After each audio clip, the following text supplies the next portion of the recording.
On a humid September morning in 1739, as the sun crested the banks of the Stono River, South Carolina awoke to the sound of gunfire and the shouts of men demanding liberty.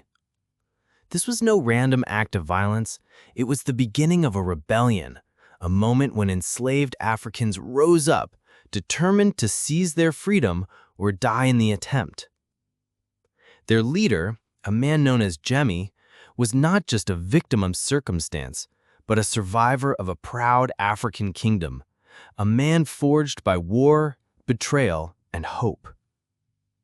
For centuries, the story of the Stono Rebellion, what some now call the Angola Rebellion, was buried, misremembered, or erased. But for those who marched that day, it was a declaration. We are not property, we are people, and we will fight. They were warriors, farmers, mothers, and fathers, united by a burning memory of freedom. They brought with them not just pain, but pride, resilience, and the hope of redemption on new soil. Just a quick note before we go further. You might notice I'm spelling it Congo with a K, not Congo with a C. That's on purpose. Congo with a K is the original spelling from the Kikongo language, the way the people of the Kingdom of Congo named themselves and their land long before Europeans arrived. It refers to the powerful, independent African kingdom that shaped so much of Central Africa's history. Congo with a C, on the other hand, is the colonial version, introduced by the Portuguese and later used for the modern countries we see on today's map. So when we talk about the Kingdom of Congo and its people, we use the authentic spelling to honor their true identity and story. That's what Africa's lost heritage is all about, telling these stories the way they deserve to be told. This is the story of the Angola Rebellion, a story of courage, sacrifice, and the unbreakable will to be free. It is a story that challenges everything we thought we knew about resistance in colonial America. It forces us to look deeper, to hear the voices of those who refused to be silenced, and to reckon with the legacy they left behind. Chapter 1. The Kingdom of Congo, Roots of Resistance. Long before the rebellion, there was a homeland. The Kingdom of Congo, a mighty nation in Central Africa, flourished for centuries along the banks of the Congo River. Its cities bustled with traders, scholars, and artisans. Its people built stone churches, crafted intricate textiles, and governed through a sophisticated system of kings, nobles, and councils. Congo's influence stretched from the Atlantic coast deep into the heart of Africa, and its rulers corresponded with European monarchs as equals. By the late 1600s, Congo was a land of both turmoil and sophistication. Portuguese missionaries had converted many to Catholicism. The royal court in São Salvador was a center of learning, where nobles spoke Portuguese, Latin, and Kikongo with equal fluency. But European greed for slaves fueled civil wars that tore the kingdom apart. The Portuguese, once content to trade for prisoners of war, began kidnapping freeborn Congolese, including the children of nobles. King Afonso I of Congo wrote desperate letters to the King of Portugal, pleading, "We cannot reckon how great the damage is, since the merchants are taking every day our natives, sons of the land and the sons of our noblemen." His words fell on deaf ears. The slave trade had become too profitable to stop.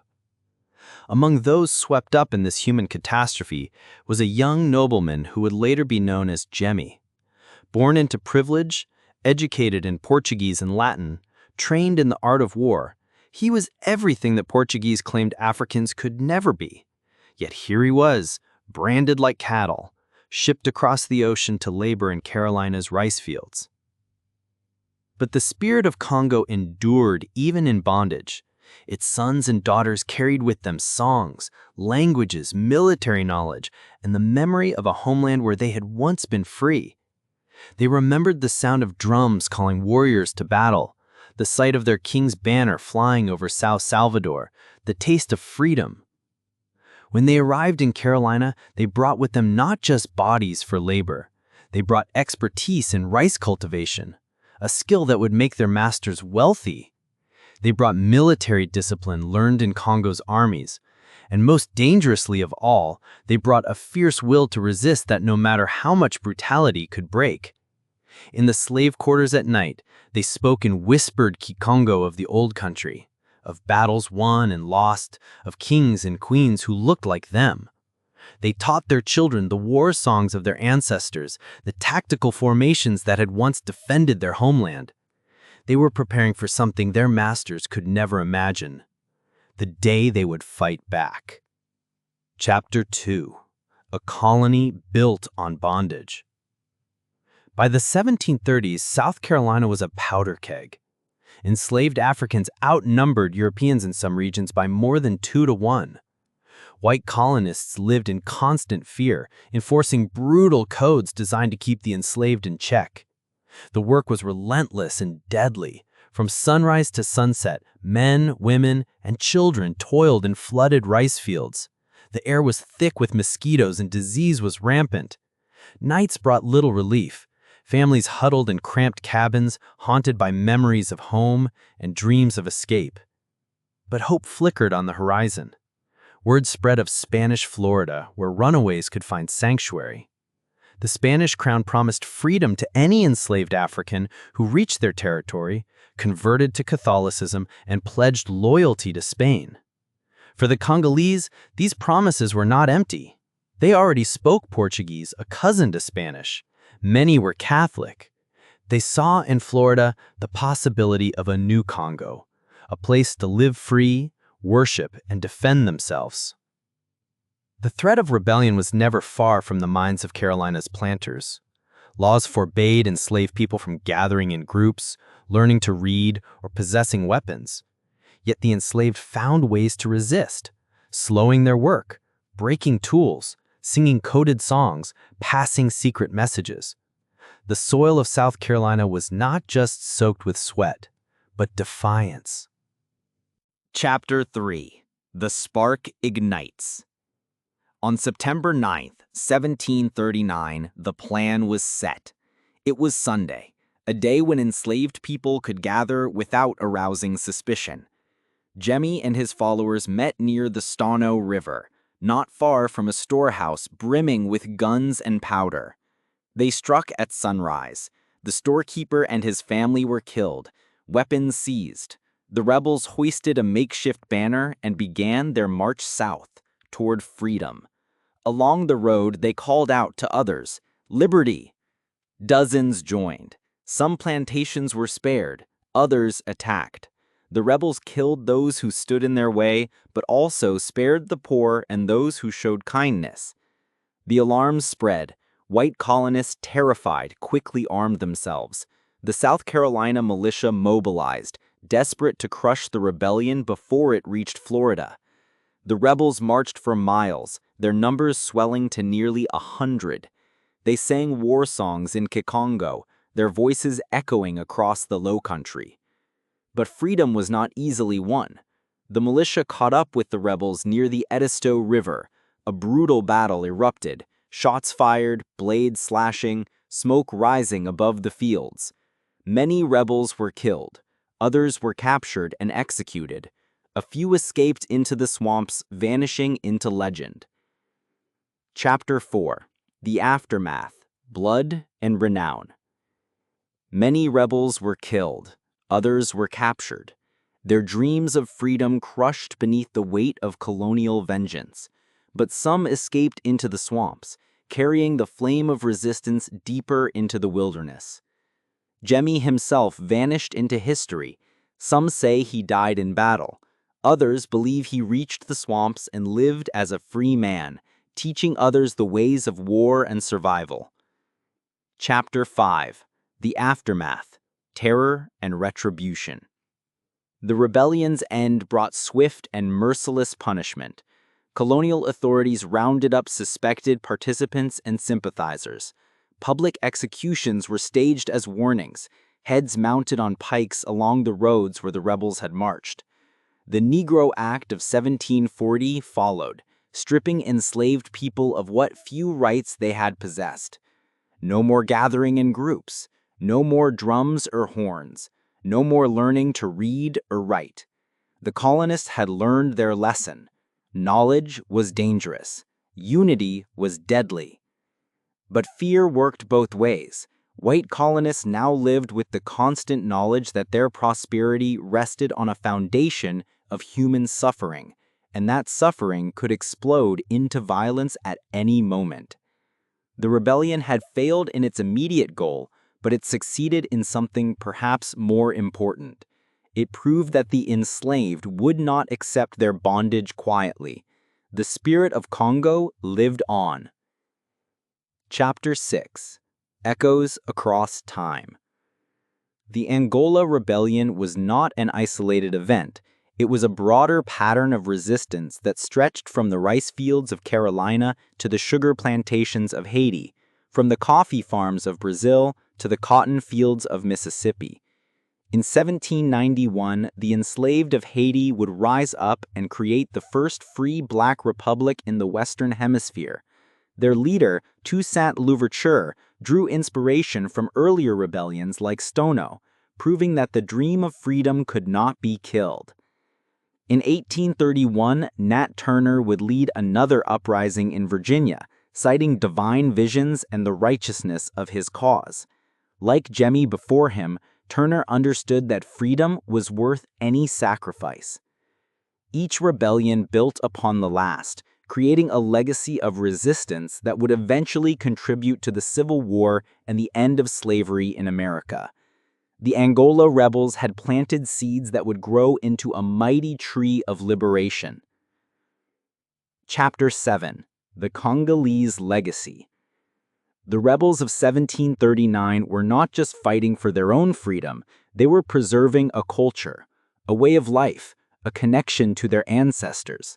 In the rice fields of Carolina, they had recreated the agricultural techniques of their homeland.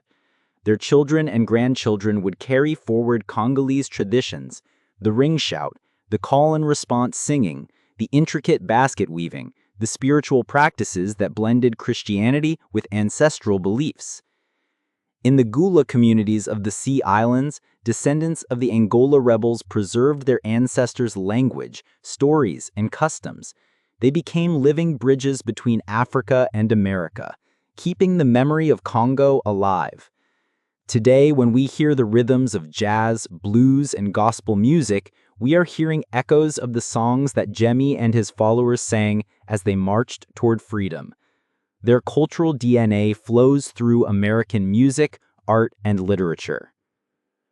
Chapter 8. Reclaiming the Narrative. For too long, the Angola Rebellion was dismissed as a simple slave revolt, a footnote in American history.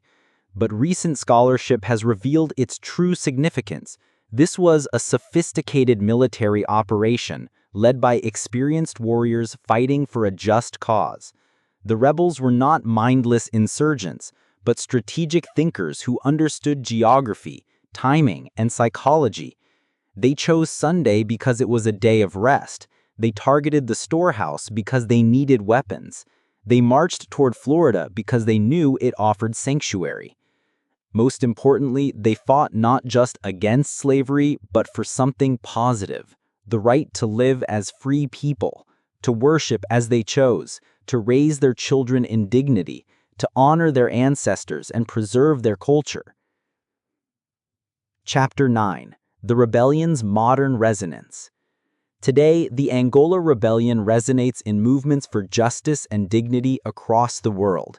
Its lessons are as relevant now as they were in 1739. That freedom is never given, it is taken. That dignity cannot be legislated away, and that the human spirit, once awakened, cannot be crushed. Artists, musicians, and writers continue to draw inspiration from the courage of Jemmy and his followers. Their legacy is woven into the fabric of African American identity and the ongoing struggle for civil rights. The banks of the Stono River are quiet now. The fields lie fallow, and the ghosts of the past drift silently through the trees. But if you listen, The Angola Rebellion was more than a desperate uprising.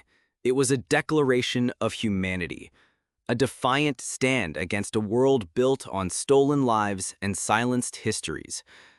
When Jemmy and his followers marched beneath the Carolina sun, they carried with them the memory of kingdoms, the strength of ancestors, and the unbreakable conviction that freedom was their birthright. Though their rebellion was brutally suppressed, their legacy endures. The terror that swept through the white planter class in the aftermath revealed a deeper truth, that their prosperity rested on a foundation of resistance, not submission. New laws were written, punishments grew harsher, and the machinery of oppression tightened. But the spirit of rebellion could not be legislated away. Across the Americas, the echoes of Stono rang out. Enslaved Africans rose again and again. Gabriel's Rebellion in Virginia, the Haitian Revolution, revolts in Jamaica and Brazil, all inspired by the courage of those who dared to fight first. The Angola Rebellion became a template, a whispered legend. Freedom could be seized, even in the heart of darkness. Today, as we walk through museums filled with African treasures, the Benin bronzes, Magdala's manuscripts, Congo's ivory carvings, we must remember that the theft was not just of objects, but of people, cultures, and entire civilizations. The same forces that looted Africa's art also tried to erase its stories of resistance. But these stories survived, carried in song, in memory, in the bloodlines of descendants scattered across continents. The rebels of 1739 brought with them the greatness of Congo, its stone churches, its learned kings, its warrior traditions. When they fought for freedom on Carolina soil, they were not only escaping bondage, they were reclaiming their heritage, asserting their dignity, demanding to be seen as the heirs of ancient kingdoms. Their story challenges us to look beyond the narrative of victimhood that too often surrounds the history of slavery. Africans were not just victims, they were warriors, scholars, artists, and kings. They built empires, created masterpieces, and, when stripped of everything, still found the courage to resist. The Angola Rebellion reminds us that resistance is woven into the fabric of the human spirit. No system of oppression, no matter how brutal, can extinguish the desire for freedom. And it demands that we honor not just the suffering of the past, but the courage, dignity, and unbreakable will of those who refused to surrender their humanity. As we fight for the return of Africa's stolen heritage, its artifacts, its stories, its rightful place in world history, we carry forward the spirit of Jemmy and his followers. Freedom is not given, it is claimed. And sometimes it is worth everything. The drums of Congo still echo. The banner of liberty still flies. The fight for justice continues. If you found this story powerful, subscribe to Africa's Lost Heritage for more untold histories, and join the movement to reclaim Africa's past, one story at a time.